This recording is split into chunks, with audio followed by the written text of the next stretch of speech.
It's a special day for the Dachkovs. They have time to take their two children, Maria and Nicola, to the park. Normally, Yavor Dachkov comes home late in the evening when the kids are already in bed.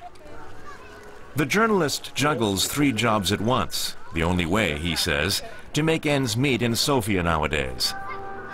Little has changed economically since Bulgaria joined the EU. Even the corruption is as bad as ever. It starts with the traffic police, who expect you to pay 10 euros so they don't give you a ticket. And it goes right up to the European aid funds, which are controlled by some parties. You only get help if you pay them a bribe. It's not just the police. Corruption is rife in Bulgaria. A TV commercial tried to point out the evils of voting fraud before the European elections. The slogan, "If you sell your vote, you sell yourself." After the EU Parliament elections, Bulgarian media did expose cases of vote buying in a number of cities, but there seems to be no sense of wrongdoing here.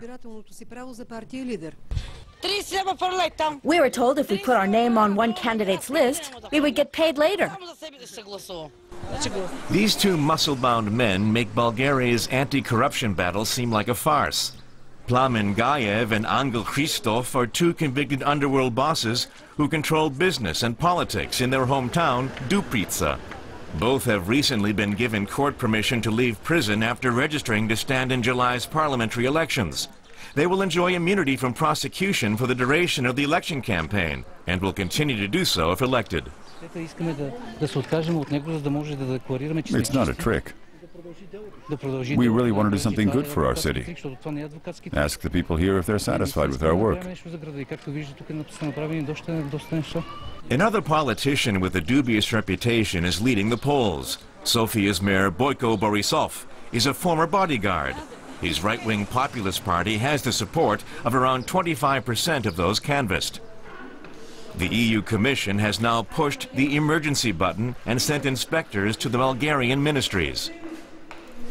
Their job is to ensure that EU aid doesn't end up in the hands of the mafia. A unique process in the EU, but the government feels their country is being singled out. Of course we need support and more experience. And why not even constructive supervision if necessary?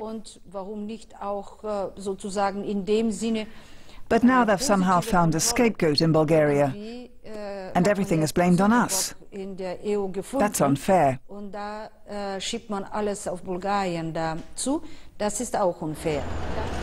The government says there's been progress, but the EU watchdogs don't want to disclose their observations in front of the camera.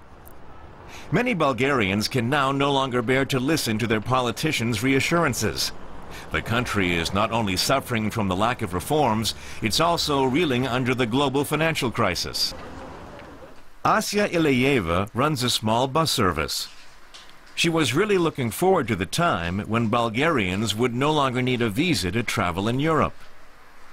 But right now, most of her customers can't even afford a 40-euro bus ride to Munich.